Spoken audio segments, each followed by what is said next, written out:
Muy buenos días. El día de hoy realizaremos un panel hablando sobre las familias vulnerables. En esta ocasión hemos traído a profesionales que son un abogado que viene a ser representado por el señor Luis Calderón, un profesor que será representado por el señor Matías Pérez, un psicólogo que será representado por el señor Jorge Mercado y por último un economista representado por el señor Juan Ramírez. Va a haber una pregunta que se le realizará a cada uno, por la cual tendrán un minuto para responderla, y estos profesionales tienen que aclarar nuestras dudas de acuerdo al ámbito que tengan. Nuestra primera pregunta va para el panelista número uno, nuestro psicólogo Jorge Mercado. Jorge, ¿cómo afecta la mentalidad de los niños en una familia vulnerable? Bueno, primero que nada, para entender cómo afecta este problema a los niños, debemos entender qué es la vulnerabilidad. De acuerdo con la OMS, es quien puede ser herido o recibir lesiones físicas o moral. Y esto nos da a ver que la mentalidad de los niños actuaría de una manera muy negativa dependiendo de la situación vulnerable en la que se puedan encontrar. Porque los niños pueden sufrir algún maltrato, los manden a trabajar o incluso los exploten para conseguir algún dinero. Por otro lado, sabemos que sufren mayor casos de violencia familiar, que eso llegaría a crear trastornos y males en los niños. Ocasiona que lleguen a tener el autoestima baja e incluso que lleguen a tener tendencias suicidas. Muchas gracias, señor Jorge. Ahora vamos con la siguiente pregunta para nuestro panelista número 2, el abogado Luis Calderón. Luis, ¿qué derechos respaldan a una familia con algún tipo de vulnerabilidad? Bueno, las familias vulnerables tienen derecho, en condiciones de igualdad, al goce y la protección de todos los derechos humanos y libertades fundamentales en las esferas política, económica, social, cultural, civil y de cualquier otra índole. Entre estos derechos figuran el derecho a la vida, el derecho a la igualdad, el derecho a la libertad y la seguridad de la persona, el derecho a igual protección ante la ley, derecho a verse libre de todas las formas de discriminación, el derecho al mayor grado de salud física y mental que se pueda alcanzar, derecho a condiciones de trabajo justas y favorables. Y por último, el derecho a no ser sometido a tortura ni otros tratos o penas crueles e inhumanos.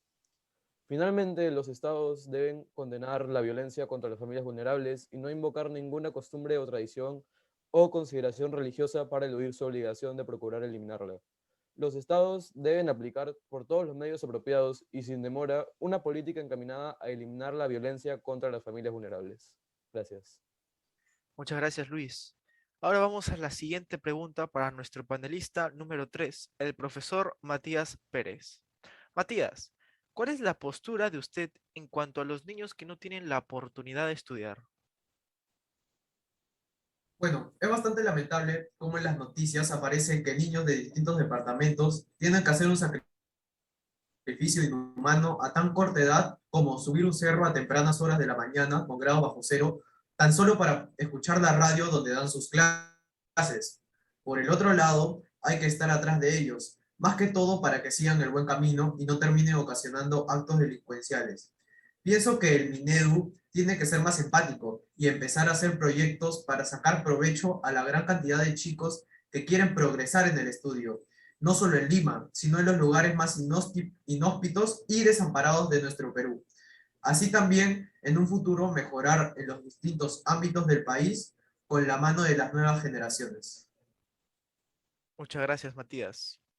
Ahora vamos por nuestra última pregunta para el panelista número 4, el economista Juan Ramírez.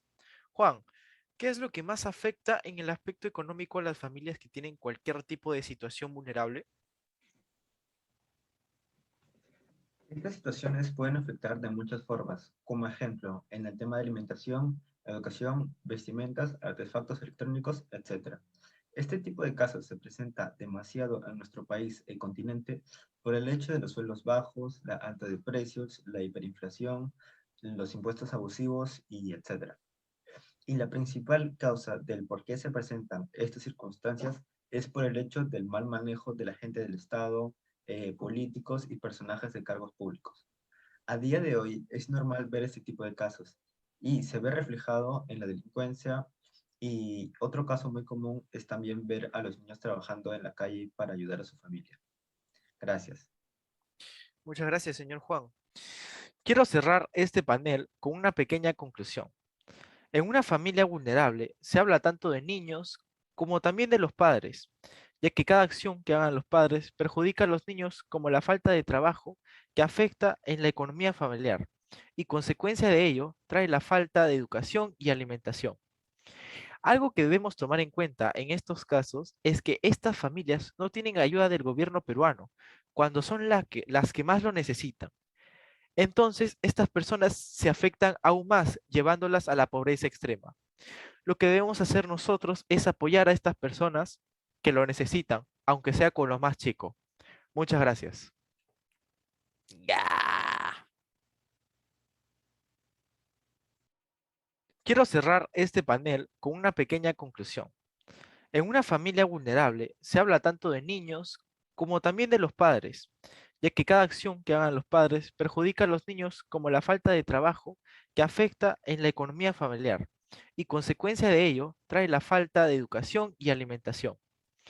Algo que debemos tomar en cuenta en estos casos es que estas familias no tienen ayuda del gobierno peruano cuando son las que más lo necesitan. Entonces, estas personas se afectan aún más, llevándolas a la pobreza extrema. Lo que debemos hacer nosotros es apoyar a estas personas que lo necesitan, aunque sea con los más chicos. Muchas gracias.